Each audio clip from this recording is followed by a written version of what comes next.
ये बदलते दौर का समय है।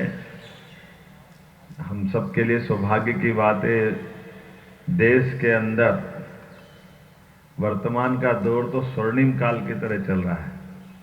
जब यशस्वी प्रधानमंत्री तीसरी उड़ान के लिए आगे बढ़ रहे हैं, जोरदार अभिनंदन करो माननीय नरेंद्र मोदी जी का। कितने प्रकार से सोचते हैं, कितने अलग अलग प्रकार के प्रयोग होते हैं, और इस उम्र के साथ उनकी अपनी ऊर्जा, ऐसा लगता है कि परमात्मा हमारे लिए विशेष भारत की उनका हमारे साथ जुड़ करके सरकार चलाना, ये हम सबका सद्भाग्य है, हम सबका सौभाग्य। अभी आज ये जो सौगात दे रहे हैं, थोड़ा सा इसका एहसास करें। केवल मैंने मोदी जी की बात इसलिए जोड़ी कि उनके मन में बहुत नवाचार आते हैं। और अपने प्रदेश की अगर बात करें तो प्रदेश के अंदर ये मध्य प्रदेश का जो भौगोलिक एरिया है, ये हम पे 250 साल से ज्यादा तक राज करने वाले इंग्लैंड से भी बड़ा है। मध्य प्रदेश का भौगोलिक एरिया इटली से भी बड़ा है। हमको बार बार इटली भी याद आती है, लेकिन इटली जैसे राज्य से भी हमारा अपना इस प्रदेश का भौगोलिक एरिया इतना बड़ा है।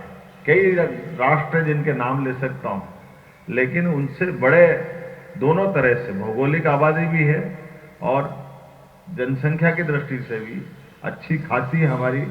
और लेकिन कनेक्टिविटी को लेकर के भौगोलिक एरिया बड़ा होने के कारण से परमात्मा की कृपा है, नदी, पहाड़, जंगल, पर्वत सब कुछ है अपने पास। लेकिन इसे क्षेत्र के अंदर जो आवागमन की सुविधा परंपरागत मार्ग से होती थी, उस परंपरागत मार्ग में यद्यपि मोदी जी के माध्यम से भी हमको एक्सप्रेस वे मिल रहे हैं, उस पर लगातार काम कर रहे हैं। लेकिन अभी भी हम कभी ग्वालियर से जबलपुर की बात करेंगे तो ये सफर हमारा कितने घंटे लग जाएंगे बीडी जी? ग्वालियर से जबलपुर नहीं, बाय रोड भोपाल। पहले तो ग्वालियर से भोपाल आएंगे और भोपाल से फिर जबलपुर जाएंगे। कितने घंटे लगेंगे? है ना? ऐसे अपन रीवा से कल्पना करो, ये रीवा के सिरमौर वाले बैठे माननीय विधायक जी, तो रीवा से हमको जबलपुर से। लेकिन ये जो वास्तव में अब जो समय बदला है, ये इसीलिए कह रहा हूं कि ये अभी की जो भौगोलिक दूरी है, ट्रेन के रूट है, ट्रेन में भी माननीय मोदी जी ने काफी काम किया। लेकिन हमको अब इस दिशा में हवाई यातायात की दिशा में बढ़ना है। और हवाई यातायात में अभी एक साथ 3 तरह की सुविधाएं हमारे द्वारा, सरकार के द्वारा दी जा रही है। आपकी सबकी जानकारी में रख लेना। आप कभी कोई कारण से कभी जानकारी नहीं होती तो वो बात छूटती है। जैसे ये अभी हमारी सब दूर एयर एम्बुलेंस तैयार है डॉक्टर के साथ। कभी भी कोई आवश्यकता पड़े तो तुरंत आप केवल कलेक्टर के माध्यम से कॉल करोगे, स्टेट से कम्युनिकेशन होगा, डॉक्टर और कलेक्टर के आधार पर किसी की भी जान बचाना है। तो हमारी एयर एम्बुलेंस ने अभी चुनाव में भी चारों चरण में ड्यूटी निभाई है।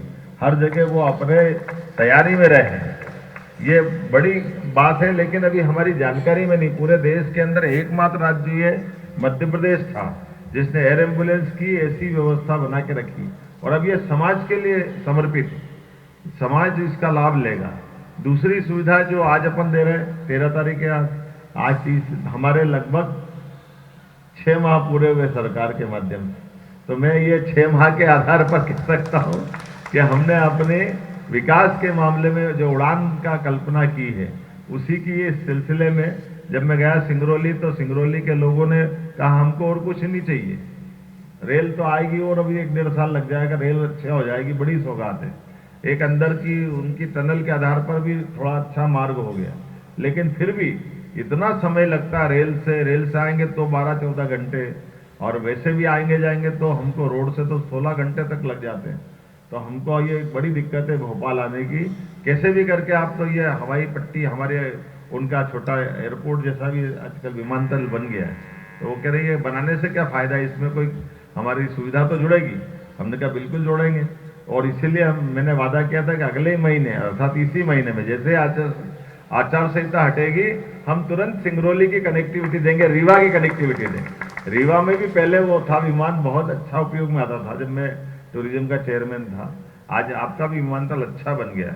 मुझे इस बात की प्रसन्नता है कि लगभग 55 जिलों में से 30 हमारी हवाई पट्टियां हैं जिसका हम तुरंत विकास करेंगे ना संदीप जी, जल्दी एक भी छूटेगी नहीं है और आगे भी बढ़ाएंगे, हर जिले में कोशिश करेंगे।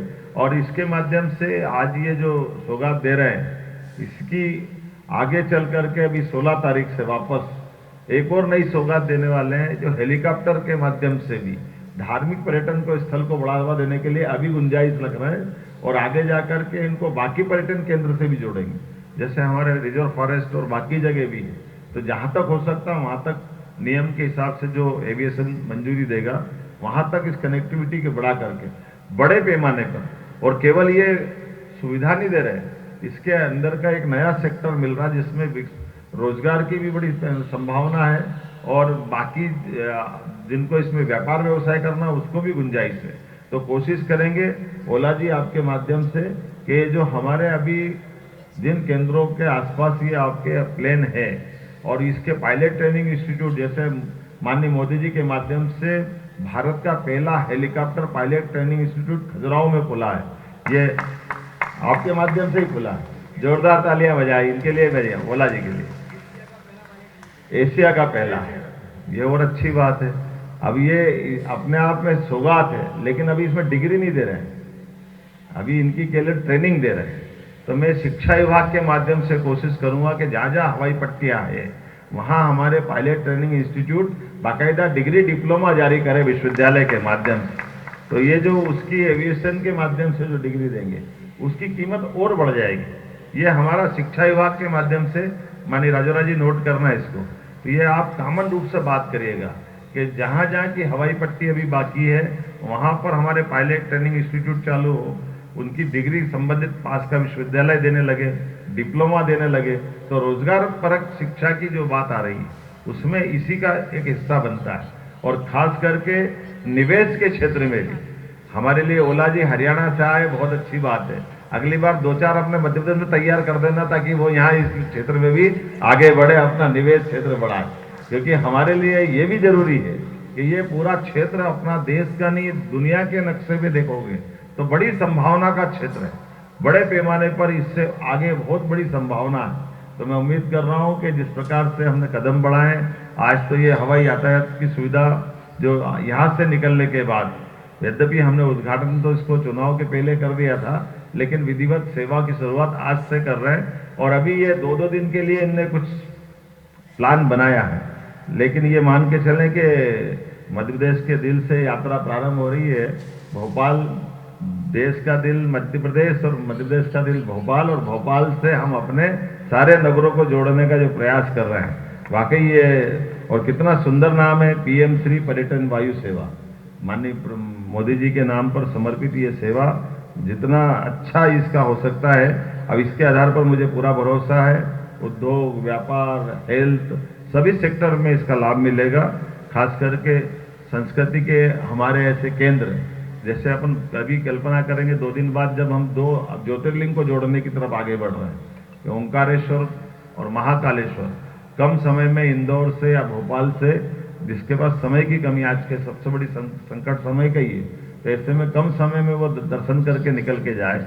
और आगे जाकर के ऐसे हमारे धार्मिक स्थल और ओरछा, सलकनपुर, कटनी या जो और अपने स्थान है, जिन स्थानों को भी जोड़ेंगे, और इनकी कनेक्टिविटी के साथ साथ दतिया भी उसमें आएगा। लेकिन इनके अलावा भी और कौन कौन से क्षेत्र हैं उनको भी हम आइडेंटिफाई कर रहे हैं और कोशिश कर रहे हैं कि इस प्रकार से इनकी सेवाओं के माध्यम से इस काम को और आगे बढ़ा सके। आज मेरी अपनी ओर से खासकर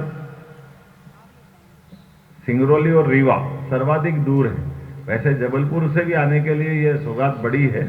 हाईकोर्ट पे जाने के लिए बड़े पैमाने पे लोगों की डिमांड रहती थी, और ग्वालियर जबलपुर दोनों ऐसे स्थान हैं जहां भोपाल से भी लोग बहुत आते जाते हैं। तो मैं उम्मीद कर रहा हूं कि इसकी सौगात का लाभ सबको मिलेगा। और ये नया रूट तो गजब ही कर रहा आपका, भोपाल, जबलपुर, रीवा, सिंगरौली। अब रीवा से सिंगरौली का कोई कनेक्शन सीधे सीधे नहीं था। कितने घंटा है रीवा सिंगरौली, है ना? और इससे कितनी देर में पहुंचेंगे? ये अगर प्लेन चला सीधा, अगर सवारी सीधी मिल गई सिंगरौली से रीवा की, तो 15 मिनट में पहुंचा देंगे।